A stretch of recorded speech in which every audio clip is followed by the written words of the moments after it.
ನಮಸ್ಕಾರ ವೀಕ್ಷಕರೇ, ಧ್ವನಿ ಸಂಜೆ ವಾಹಿನಿಗೆ ಸ್ವಾಗತ.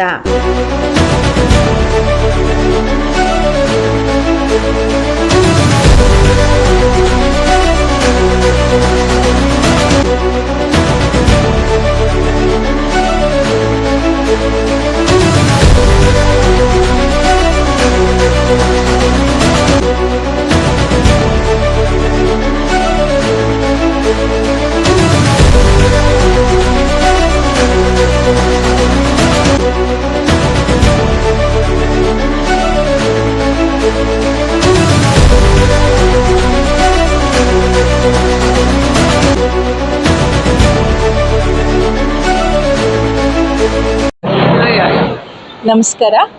ಇವತ್ತು ಚಾತುರ್ಮಾಸವನ್ನು ಪ್ರಾರಂಭ ಮಾಡ್ತಾ ಇದ್ದಾರೆ. ಕಲಶ ಸ್ಥಾಪನೆ ಆಗಿದೆ. ಆಚಾರ್ಯ 108 ಅನೇಕಾಂತ ಸಾಗರ್ ಮಹಾರಾಜ್ಜಿ ಅವ್ರದ್ದು ತುಂಬ ವಿಜೃಂಭಣೆಯಿಂದ ಕಾರ್ಯಕ್ರಮವನ್ನು ಮಾಡ್ತಾ ಇದ್ದಾರೆ. ನಮ್ಮ ಹೊಂಬುಜ ಮಠದ ಮಠಾಧೀಶರು ಕೂಡ ಬಂದಿದ್ದಾರೆ. ಈ ಒಂದು ಪುಣ್ಯ ಕಾರ್ಯದಲ್ಲಿ ನಮಗೆ ಭಾಗವಹಿಸುವುದೇ ಒಂದು ದೊಡ್ಡ ಪುಣ್ಯ ನಮ್ದೆಲ್ಲ. ಹಾಗಾಗಿ ಅದ್ರ ಜೊತೆಗೆ ಆಶೀರ್ವಾದನೂ ಕೂಡ ತುಂಬ ಚೆನ್ನಾಗಿ ಮಾಡಿದ್ದಾರೆ.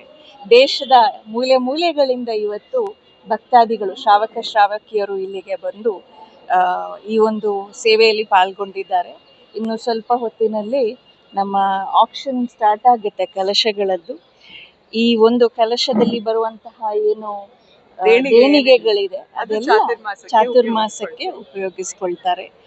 ಈ ಸಮಯದಲ್ಲಿ ಎಲ್ಲರೂ ಕೂಡ ಶ್ರಾವಕಿಯರು ತಮ್ಮ ಜೀವನದಲ್ಲೂ ಕೂಡ ಸ್ವಲ್ಪ ಆತ್ಮಾವಲೋಕನ, ಸ್ವ ಅಧ್ಯಾಯ ಮಾಡುವಂತಹ ಕಾರ್ಯಕ್ರಮ. ಇಷ್ಟು ಜನ ಪಾಲ್ಗೊಂಡಿರೋದೇ ನಮಗೆಲ್ಲ ಖುಷಿ. ಎಲ್ರಿಗೂ ಒಳ್ಳೆಯದಾಗಲಿ, ಸದ್ಬುದ್ಧಿ ಸನ್ಮಾರ್ಗ ಎಲ್ರಿಗೂ ಕೂಡ ಅನುಗ್ರಹ ಆಗಲಿ ಅಂತ ಕೇಳ್ಕೊಳ್ತಾ ಇದ್ದೀವಿ. Thank you. ಭವ್ಯ ಪರಂಪರೆಯಲ್ಲಿ ಚಾತುರ್ಮಾಸ ಒಂದು ವಿಶಿಷ್ಟವಾದ ಸ್ಥಾನವನ್ನು ಪಡ್ಕೊಂಡಿದೆ. ದಿಗಂಬರ ತತ್ವದ ಅನುಸಾರವಾಗಿ ರಾಜಸ್ಥಾನದಿಂದ 1500 ಕಿಲೋಮೀಟರ್ಗಳ ದೂರದಿಂದ ಕಾಲ್ನಡಿಗೆಯಲ್ಲಿ ಆಗಮಿಸಿರುವಂಥವರು ಆಚಾರ್ಯ 108 ಅನೇಕಾಂತ ಸಾಗರ್ ಜಿ ಮುನಿ ಮಹಾರಾಜರು. ಅವರೊಟ್ಟಿಗೆ 7 ಜನ ಮುನಿಗಳು ಮತ್ತು ಆರಿಕೆಯರು ಆಗಮಿಸಿದ್ದಾರೆ. ಅದು ಬೆಂಗಳೂರಿನ ನಮ್ಮ ಸುಯೋಗ ಅಂತ ನಾವು ಭಾವಿಸ್ತೀವಿ. 4 ತಿಂಗಳು ಚಾತುರ್ಮಾಸ ನಡೆಯುತ್ತೆ.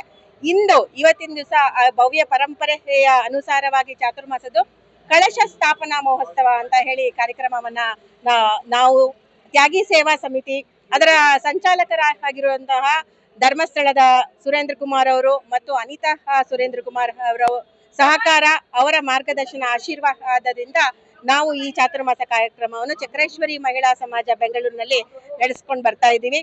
ಅದಕ್ಕೆ ಆಶೀರ್ವಾದ ಮತ್ತು ಸಾನ್ನಿಧ್ಯ ಇವತ್ತಿನ ದಿವಸ ಪಡೆದಿರೋದು ಡಾಕ್ಟರ್ ಪರಮ ಪೂಜ್ಯ ಸ್ವಸ್ತಿಶ್ರೀ ಜಗದ್ಗುರು ಡಾಕ್ಟರ್ ದೇವೇಂದ್ರ ಕೀರ್ತಿ ಭಟ್ಟಾರಕ ಪಟ್ಟಾಚಾರ್ಯ ಮಹಾಸ್ವಾಮೀಜಿಗಳು, ಶ್ರೀ ಕ್ಷೇತ್ರ ಹೊಂಬುಜ ಮಠ ಮತ್ತು ಭಟ್ಟಾರಕ ಸ್ವಾಮೀಜಿಯವರು ಚಾರುಕೀರ್ತಿಗಳು, ಶ್ರೀ ಕ್ಷೇತ್ರ ಶ್ರವಣ ಬೆಳಗೊಳದವರು ಕೂಡ ಆಗಮಿಸಿರುವುದು ನಮ್ಗೆಲ್ಲರಿಗೂ ಸಂತೋಷದಾಯಕದ ವಿಷಯ.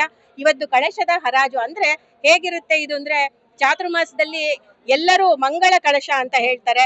ಮುನಿಗಳು ಅದರಲ್ಲಿ ವೈಶಿಷ್ಟವಾದಂತಹ ಒಂದು ಮಂತ್ರದ ಉಚ್ಚಾರಣೆಯನ್ನ ಮಾಡಿ ಅದನ್ನ ಸ್ಥಾಪನೆಯನ್ನ ಮಾಡಿ 4 ತಿಂಗಳು ಅಂದ್ರೆ 105 ಡೇಸ್ ಇದು ಬರುತ್ತೆ. ಇದು ಅದರಲ್ಲಿ ಅವ್ರು ಯಾರು ಪಡ್ಕೊಳ್ತಾರೋ, ಅಂತಹ ಯೋಗ ಯಾರು ಪಡ್ಕೊಂಡಿರ್ತಾರೋ ಅವರು ಇದ್ರಲ್ಲಿ ಹರಾಜು ಅಂತದಲ್ಲ, ಭಾವನೆ ಇದು ದಾನಕ್ಕಾಗಿ.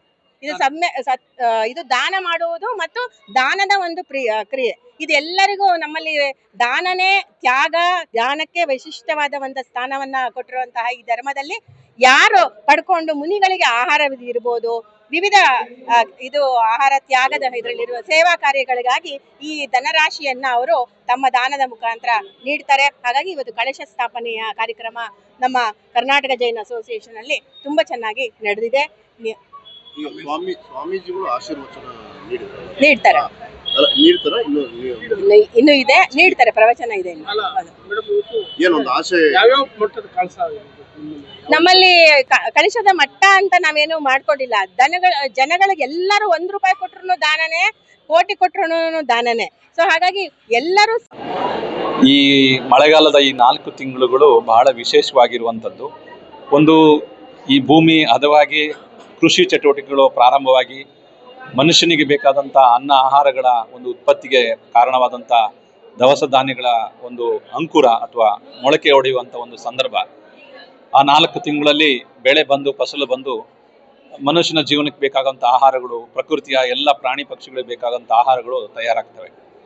ಅದೇ ರೀತಿಯಲ್ಲಿ ನಮ್ಮ ಸಂಸ್ಕೃತಿಯಲ್ಲಿ ಮನುಷ್ಯನಿಗೆ ಒಂದು ಉತ್ತಮವಾದಂಥ ಸಂಸ್ಕಾರ ಅಥವಾ ಅವನ ಆತ್ಮೋನ್ನತಿಯನ್ನು ಮಾಡ್ಕೊಳ್ಬೇಕು ಅಂತ ಹೇಳಿದ್ರೆ ಕಾಲದ ಒಂದು ಅಗತ್ಯತೆದು ಮುಖ್ಯವಾಗಿರುವಂಥದ್ದು. ಆ ಕಾಲ ಈ ಮಳೆಗಾಲದಲ್ಲಿ ಸಾಮಾನ್ಯವಾಗಿ ಮನುಷ್ಯರು ಬಹಿರಂಗವಾದಂಥ ಚಟುವಟಿಕೆಗಳನ್ನು ಏನು ಮಾಡೋದಿಲ್ಲ, ಎಲ್ಲೂ ಹೆಚ್ಚು ಪ್ರವಾಸ ಇಟ್ಕೊಳ್ಳೋದಿಲ್ಲ, ಒಂದೇ ಕಡೆ ಇರ್ತಾರೆ. ಅವರು ಧರ್ಮ ಕಾರ್ಯಗಳನ್ನು, ಸಂಸ್ಕಾರ ಕಾರ್ಯಗಳನ್ನು ಮಾಡಿಕೊಳ್ಳಲಿಕ್ಕೆ ಭಾಳ ಒಳ್ಳೆಯದು ಅಂತ ಹೇಳಿ ನಮ್ಮ ಸನಾತನ ಸಂಸ್ಕೃತಿಯಲ್ಲಿ, ಭಾರತೀಯ ಸಂಸ್ಕೃತಿಯಲ್ಲಿ ಇದು ಪರಂಪರೆಯಾಗಿ ಬಂದಿದೆ. ಆ ನಿಮಿತ್ತವಾಗಿ ಈ ಒಂದು ವಾರದಲ್ಲಿ ಎಲ್ಲ ಕಡೆ ನಮ್ಮ ಭಾರತದಲ್ಲಿ ಹಿಂದೂ ಸಾಧು ಸನ್ಯಾಸಿಗಳು, ಜೈನ ಸಾಧು ಸನ್ಯಾಸಿಗಳು ಈ ಚಾತುರ್ಮಾಸ ವ್ರತವನ್ನು ಆರಂಭ ಮಾಡಿದ್ದಾರೆ. ಈ ಆರಂಭ ಮಾಡುವಾಗ ನಮ್ಮಲ್ಲಿ ಎಲ್ಲರೂ ಒಂದು ಪೂಜೆ ಪುನಸ್ಕಾರಗಳು, ಯಾವುದೇ ಒಂದು ಕಾರ್ಯಗಳು ಮಾಡುವಾಗ ಒಂದು ದೀಪ ಹಚ್ಚುವಂಥದ್ದು, ಒಂದು ಕಳಶ ಇಡುವಂಥದ್ದು ಸಂಸ್ಕೃತಿ. ಇದು ಸಂಕಲ್ಪಕ್ಕಾಗಿ ಇಡುವಂಥದ್ದು. ನಾವು ಇಷ್ಟು ದಿನಕ್ಕೆ ಅಥವಾ ಇಷ್ಟು ಕಾರ್ಯ ಸಿದ್ಧಿಗಾಗಿ ಒಂದು ಕಳಶನ್ನ ಅಥವಾ ಒಂದು ದೀಪವನ್ನು ಇಟ್ಟು ಸಂಕಲ್ಪ ಮಾಡಿರ್ತೀವಿ, ಇದು ಯಶಸ್ವಿಯಾಗಲಿ ಅಂತೇಳಿ. ಅದೇ ನಿಮಿತ್ತವಾಗಿ ಇವತ್ತು ಪರಮ ಪೂಜ್ಯ ಆಚಾರ್ಯ ಮುನಿ ಅನೇಕಾಂತ ಸಾಗರ ಮಹಾರಾಜರವರ ಸಂಘದ ಚಾತುರ್ಮಾಸ ಕಾರ್ಯಕ್ರಮವನ್ನು ಬೆಂಗಳೂರಿನಲ್ಲಿ ಆರಂಭಿಸಿದ್ದಾರೆ. ಆ ಕಾರ್ಯಕ್ರಮ ಯಶಸ್ವಿಯಾಗಲಿ, ಆ ಕಾರ್ಯಕ್ರಮದ ಸಂದರ್ಭದಲ್ಲಿ ನಡೆಯುವಂಥ ಎಲ್ಲ ಧಾರ್ಮಿಕ ವಿಧಿವಿಧಾನಗಳು ಮತ್ತು ಆ ವಿವಿಧ ಪೂಜೆ ಪುನಸ್ಕಾರಗಳು, ಲೋಕಶಾಂತಿಗಾಗಿ, ವಿಶ್ವಶಾಂತಿಗಾಗಿ ನಡೆಯುವಂಥ ಎಲ್ಲ ಕಾರ್ಯಕ್ರಮಗಳು ಯಶಸ್ವಿಯಾಗಲಿ. ಈ ವರ್ಷ ವಿಶೇಷವಾಗಿ ನಮ್ಮಲ್ಲಿ ಕರ್ನಾಟಕದಲ್ಲಿ ಮಳೆ ತುಂಬ ಕಡಿಮೆ ಆಗಿದೆ. ಬರಗಾಲ ಬಂದಿರುವಂಥ ಒಂದು ಪರಿಸ್ಥಿತಿ ಕಾಣ್ತಾ ಇದೆ. ಕೆಲವೊಂದು ಕಡೆ ಸರಿಯಾಗಿ ಬಂದಿದೆ, ಕೆಲವು ಕಡೆ ಬರ್ತಾ ಇಲ್ಲ. ಸೊ ಈ ನಿಮಿತ್ತವಾಗಿಯೂ ಸಹ ನಮ್ಮ ಈ 4 ತಿಂಗಳಲ್ಲಿ ವಿಶೇಷವಾದಂಥ ಆರಾಧನೆ, ಭಗವಂತನ ಪೂಜೆ, ಅಭಿಷೇಕ ಇತ್ಯಾದಿಗಳನ್ನು ಮಾಡಿ ನಮ್ಮ ಜನರಿಗೆ, ಪ್ರಾಣಿ ಪಕ್ಷಿಗಳಿಗೆ ಯಾರಿಗೂ ಸಹ ತೊಂದರೆ ಆಗಬಾರ್ದು. ಕುಡಿಲಿಕ್ಕೆ ನೀರು, ಉಣ್ಣಲಿಕ್ಕೆ ಆಹಾರ ಪದಾರ್ಥಗಳು ಎಲ್ಲವೂ ಸರಿಯಾಗಿ ಸಿಗುವ ರೀತಿಯಲ್ಲಿ ಒಂದು ಭಗವಂತನಲ್ಲಿ ಪ್ರಾರ್ಥಿಸಿ ಪ್ರಕೃತಿ ಸಮತೋಲನವಾಗಿರಲಿ ಅನ್ನುವಂಥ ಭಾವನೆಯನ್ನು ಸಹ ಈ ಚಾತುರ್ಮಾಸದಲ್ಲಿ ಮಾಡಲಿಕ್ಕೆ, ಈ ಚಾತುರ್ಮಾಸಕ್ಕೆ ಪರಮ ಪೂಜ್ಯ ಮುನಿಗಳು ಆರಾಧನಾ ವರ್ಷಾಯೋಗ ಅಥವಾ ಆರಾಧನಾ ಚಾತುರ್ಮಾಸ ಅಂದರೆ ಭಗವಂತನ ಭಕ್ತಿಯನ್ನು ಮಾಡುವಂಥ ಸಂದರ್ಭ ಅಂತೇಳಿ ಈ ಕಾರ್ಯಕ್ರಮಕ್ಕೆ ಹೆಸರಿಟ್ಟಿದ್ದಾರೆ. ಆ ನಿಮಿತ್ತವಾಗಿ 4 ತಿಂಗಳುಗಳು ಈ ಒಂದು ಬೆಂಗಳೂರಿನ ಈ ಜಾಗಗಳಲ್ಲಿ ಚಾತುರ್ಮಾಸದ ವಿಶೇಷ ಕಾರ್ಯಕ್ರಮಗಳು ನಡೀತವೆ. ಪೂಜ್ಯ ಆಚಾರ್ಯ ಶ್ರೀ ಅನೇಕಾಂತ ಸಾಗರ ಮಹಾರಾಜರವರು ತಮ್ಮ ಪ್ರವಚನದಲ್ಲಿ ಮುಖ್ಯವಾಗಿ ನಮ್ಮ ಮನುಷ್ಯನ ಆತ್ಮೋನ್ನತಿ ಆಗಬೇಕು ಅಂತ ಹೇಳಿದ್ರೆ ಅದರಲ್ಲಿ ಮುಖ್ಯವಾಗಿರುವಂಥದ್ದು ನಾವು ಮೊದಲು ಆತ್ಮೋನ್ನತಿಯನ್ನು ಮಾಡಿಕೊಳ್ಳುವಂಥ ಸಂಕಲ್ಪವನ್ನು ಮಾಡಬೇಕು. ಮನುಷ್ಯ ತಾನು ಸಂಪತ್ತು, ಅಧಿಕಾರ ಇತ್ಯಾದಿಗಳನ್ನೆಲ್ಲ ಭೋಗಿಸ್ತಾನೆ, ಪಡಿಬೋದು, ಬೇರೆ ಯಾವುದಾದ್ರೂ ಕಾರಣದಿಂದಲೂ ಪಡಿಬೋದು. ಆದರೆ ಆತ್ಮೋನ್ನತಿಯನ್ನು ಪಡಿಬೇಕು ಅಂದರೆ ಸ್ವತಃ ಪ್ರಯತ್ನವನ್ನು ಮಾಡಬೇಕಾಗತ್ತೆ. ಆ ಸ್ವಂತ ಪ್ರಯತ್ನ ಭಗವತ್ ಆರಾಧನೆಯಿಂದ ಆರಂಭ ಆಗಬೇಕು. ಭಗವಂತನ ಆರಾಧನೆಯನ್ನು ಮಾಡುವ ಮೂಲಕವಾಗಿ, ಭಕ್ತಿಯನ್ನು ಮಾಡುವ ಮೂಲಕವಾಗಿ ತನ್ನ ಆತ್ಮನ ಉದ್ಧಾರವನ್ನು ಮಾಡಿಕೊಳ್ಬೇಕು. ಅದಕ್ಕೆ ಈ 4 ತಿಂಗಳು ಬಳಕೆ ಆಗಬೇಕು. ಎಲ್ಲರೂ ಸಹ ಭಗವಂತನ ಮೇಲೆ ಶ್ರದ್ಧೆ ಇಟ್ಟು, ಆ ಭಗವಂತನ ಮೇಲೆ ಯಾವ ಒಂದು ಶ್ರದ್ಧೆ ಇದೆ ಆ ಶ್ರದ್ಧೆಯಿಂದ ಆರಾಧನೆ ಮಾಡುವ ಮೂಲಕವಾಗಿ ನಮ್ಮ ಕಷ್ಟ ಕಾರ್ಪಣ್ಯಗಳನ್ನು, ಪ್ರಕೃತಿಯ ಸಮತೋಲನವನ್ನು ಕಾಪಾಡಿಕೊಂಡು ನಡಿಬೇಕು ಅಂತೇಳಿ